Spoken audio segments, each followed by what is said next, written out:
वाइजैक में शुभमन ने फिर गवाया वापसी का मौका।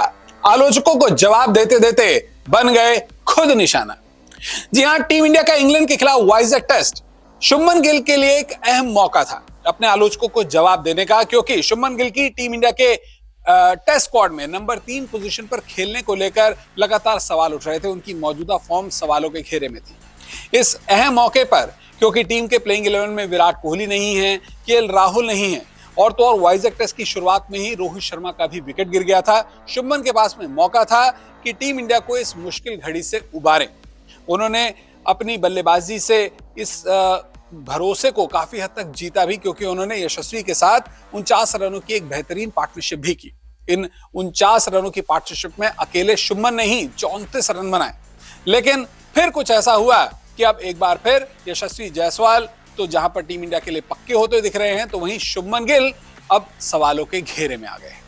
दरअसल हुआ कुछ ऐसा है कि अब शुभमन गिल की नंबर 3 की पोजीशन पर सवाल उठ खड़े हुए हैं, और यहां पर ऐसा कहा जा रहा है कि शायद शुभमन गिल टेस्ट क्रिकेट के लिए फिट नहीं है, क्योंकि वो शुभमन गिल ही थे जिन्होंने कहा था कि वो टेस्ट में ओपनिंग नहीं करना चाहते। आपको भी याद होगा कि वेस्टइंडीज दौरा जो कि पिछले साल 2023 में हुआ था, तब शुभमन गिल खुद कप्तान के पास गए थे, रोहित शर्मा के पास गए थे, और उन्होंने कहा था कि मैं ओपन नहीं करना चाहता, मुझे आप नंबर 3 पर खिलाएं। चेतेश्वर पुजारा की जगह उन्हें नंबर 3 जैसी अहम पोजीशन दी गई। लेकिन उसके बाद से नंबर 3 पर जब से शुभमन गिल ने टेस्ट क्रिकेट में खेलना शुरू किया है, आज तक एक बार भी उनके बल्ले से हाफ सेंचुरी नहीं निकली है। कैसा रहा है उनका वेस्टइंडीज दौरे से टेस्ट क्रिकेट का प्रदर्शन, चलिए मैं अपनी रिपोर्ट में आपको बताता हूं। वेस्टइंडीज दौरे पर शुभमन गिल ने 2 टेस्ट मैच खेले, 3 पारियां खेली, कुल 45 रन बनाए। 29 नॉट आउट उनका बेस्ट स्कोर था, और बल्लेबाजी का औसत था 22.50 का। कोई सेंचुरी नहीं, कोई 50 नहीं। इसके बाद टीम इंडिया के लिए टेस्ट सीरीज की अगर बात करें तो साउथ अफ्रीका दौरा अहम था। यहाँ पर भी शुभमन गिल टीम इंडिया का हिस्सा थे। 2 टेस्ट मैच में उन्हें 4 पारियां खेलने का मौका मिला, और इन 4 पारियों में कुल इन्होंने 74 रन बनाए नंबर 3 की पोजीशन पर खेलते हुए। बेस्ट रहा 36 रनों का, औसत थी 18.50। कोई सेंचुरी नहीं और कोई 50 नहीं।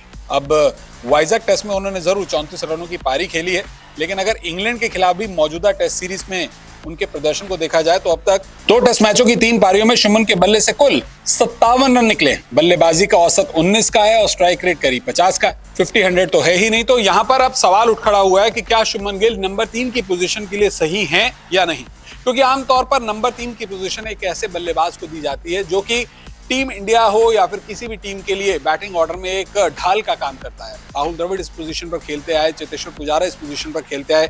मुश्किल हालात हो या आसान हालात हो, अच्छी शुरुआत मिले तो ये नंबर 3 का बल्लेबाज उस शुरुआत को और आगे बढ़ाता है, और अगर खराब शुरुआत मिलती है तो नंबर 3 का बल्लेबाज उस खराब शुरुआत से उबारने में टीम को मदद करता है। विराट कोहली नहीं है, केएल राहुल नहीं है, प्लेइंग 11 में रविंद्र जडेजा नहीं है, बल्लेबाजी पहले ही टीम की कमजोर दिख रही थी।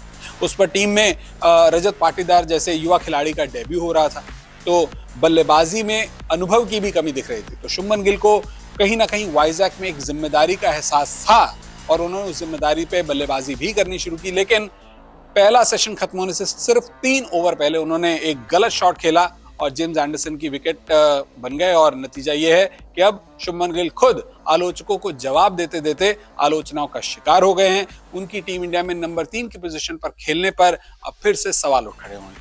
देखना होगा कि इस मैच का नतीजा कहां जाता है, शुभमन गिल अपने आलोचकों को आगे कैसे जवाब देते हैं। लेकिन वक्त आ गया है कि भारतीय टीम मैनेजमेंट और खासकर कोच राहुल द्रविड़ अब शुभमन गिल से बात करें और उन्हें इस बुरे दौर से निकालने के लिए कुछ कोशिश करें। वीडियो देखने के लिए आपका बहुत बहुत शुक्रिया।